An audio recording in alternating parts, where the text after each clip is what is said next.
Social media platforms have been all over the news recently. For example, Australia wants to ban kids from Instagram. The US government tried and failed to ban TikTok, and then it suddenly became an advertisement for Donald Trump. But let's not get too much into this for now. If you can't do the time, don't do the crime. Okay, time's up. Elon Musk has turned Twitter or X into a megaphone for propaganda. Meanwhile, Meta, which owns Facebook and Instagram, has abandoned fact-checking entirely. In the midst of this chaos, movements like Free Our Feeds have emerged, calling for platforms free from billionaire control. So there's a lot going on, and it's clear that social media is no longer a place where you share photos from your vacation or send memes to your friends.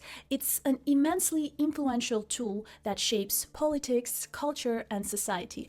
And it seems like politicians and other power-hungry people are taking note of it. But as it falls into the hands of multi-billionaires and certain political forces, we have to ask ourselves, are we on the verge of losing control of this space entirely, and what can we do about it? So at its core, it's become very clear that social media isn't just about entertainment. It's about power. So we've seen TikTok, Instagram, and X being capable to mobilize millions of people, shape political discourse, and alter cultural norms. And this is exactly why they've become the focus of intense scrutiny and manipulation by governments, billionaires, political forces, and corporations to serve their own agenda. Let's take the US TikTok ban, for example, which is so fascinating to me. Initially, the US government positioned it as a security measure, a national security measure to counter Chinese intelligence that is collecting user data. However, the way it was all executed was really interesting. It told us a completely different story. So the actual ban by the government couldn't be enforced, but what TikTok did was it pretended to shut it down for 12 hours to later thank Donald Trump twice for basically saving the app. Now, I want you all to put all the pieces together, because what this effectively means is that every social media platform, mass social media platform in the United States has been taken over by the right wing, with the exception of Blue Sky, but Blue Sky is still very small, relatively. So when I say put the pieces together, Elon Musk took over Twitter, and there's open reporting. It's pretty obvious as well that they have manipulated the algorithms. They've artificially manipulated the algorithms to boost right-wing content on X and to amplify harassment. Then you have Meta.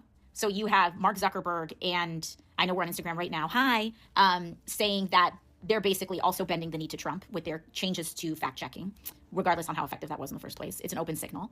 And now TikTok is now saying, hey, we are agreeing, we will use our push notification system for all 170 million American users to promote Donald Trump. Just understand that government announcements like this with companies, they never name politicians.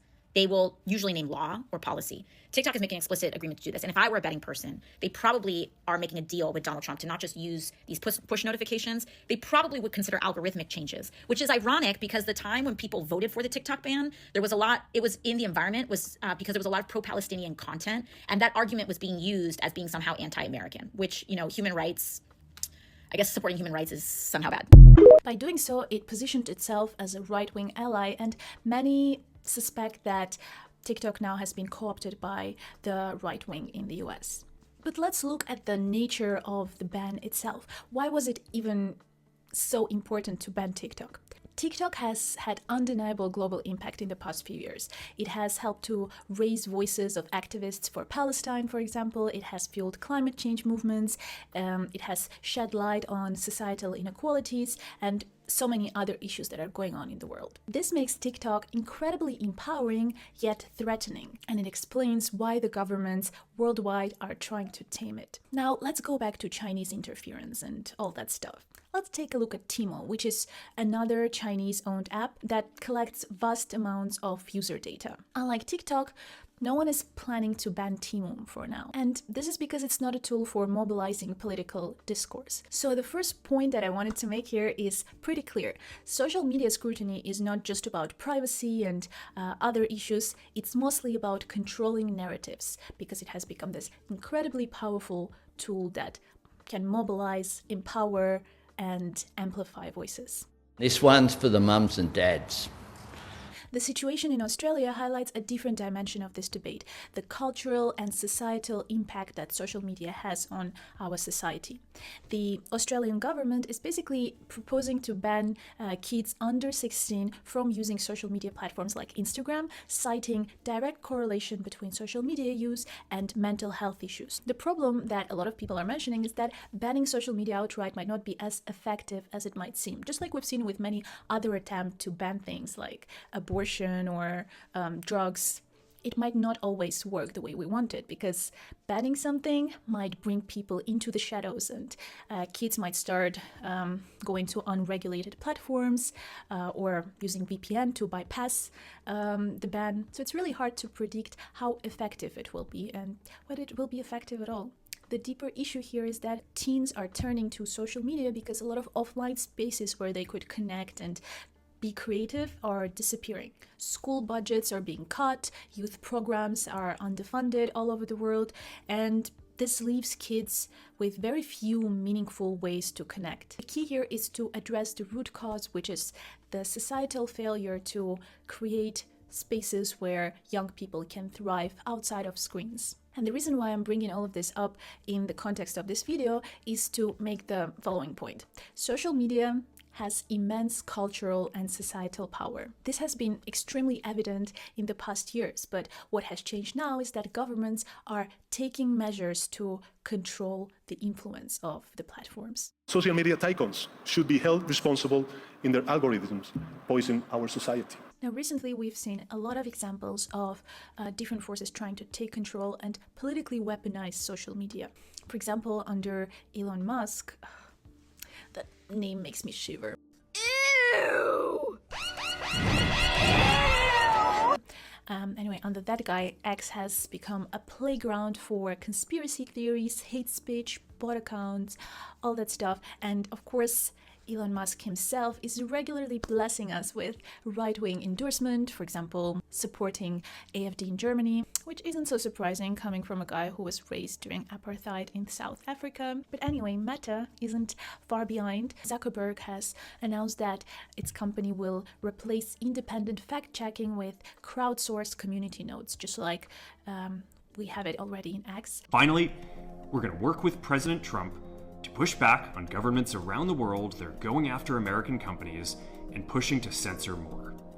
And the problem with this is that even though sometimes it works fine, quite often crowdsourced moderation is prone to manipulation, it's very slow, and it can be ineffective. And at its core, a lot of people believe that it was just an attempt by Meta to appease to Donald Trump and his allies by further aligning the platform with right-wing ideologies. And I've already talked about how the right wing has taken over social media all over the world.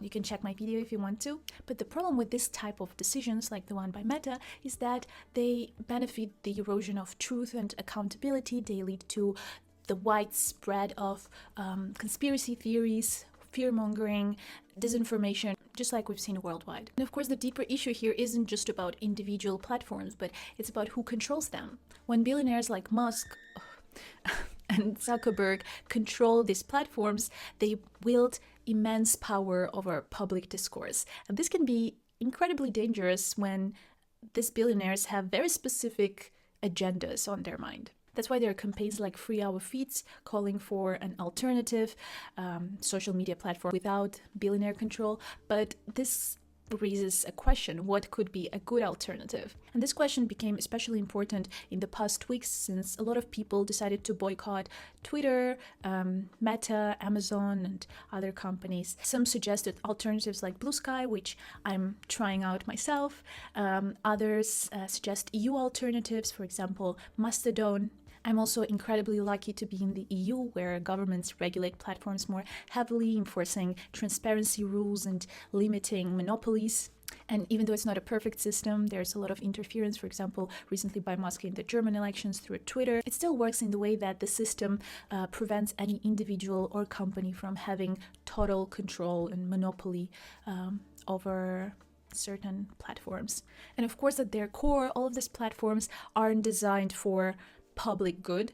They are corporations for profit. with their algorithms built to prioritize sensationalism and exaggeration over truth and substance. And I fully believe that as long as billionaires hold total control over these platforms, social media will become even more a tool for exploitation. You can always take your Nazi salutes and your masculine energy and go back. So in an ideal world, we would have social media platforms that are not controlled by individuals or groups that have certain political interests.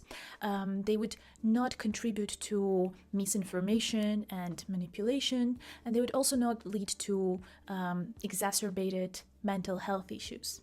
But how can all of this be achieved? I think we all agree that bans wouldn't really work with this because, as I mentioned before, that would simply lead to people moving to unregulated spaces, and we don't want that. But there are certain areas that we need to focus on. First of all, I do believe that social media platforms need stricter content moderation and transparency. Platforms need to be more open about how their algorithms work, but they also need to take bigger responsibility over the spread of harmful content. As I mentioned in my previous video, social media platforms need to be responsible for stopping the spreading of harmful content and misinformation and manipulation, fear-mongering and conspiracy theories, and this can be partly enforced by governments, but implemented by platforms themselves. And I absolutely believe in government oversight, as long as it's democratic, of course, because social media platforms need to be regulated like public utilities, ensuring accountability without stifling free expression. And to help with digital literacy, users need to be equipped with tools to navigate online spaces critically, to identify misinformation, to resist manipulation, and this could be partly done at schools or universities. Ultimately, it's really important to rethink who gets to control these platforms and how, because we can't just leave them in the hands of multi-billionaires with their own agendas. It's been really scary to see how social media platforms are falling under the control of authoritarian governments and greedy billionaires. We're really risking to lose the democratic power of these spaces. Living in the EU, I can't help but feel a bit relieved that regulations here provide at least some protection against corporations. But even here, the battle over social media is far from over. We clearly can't live without social media anymore, so it's crucial to take back control of it. I would love to know what you think. Should governments ban platforms like TikTok? Should we hold tech billionaires accountable? And where have you found refuge from platforms like Twitter or Instagram? And that's it for today. Thank you so much for watching this video and see you in the next one.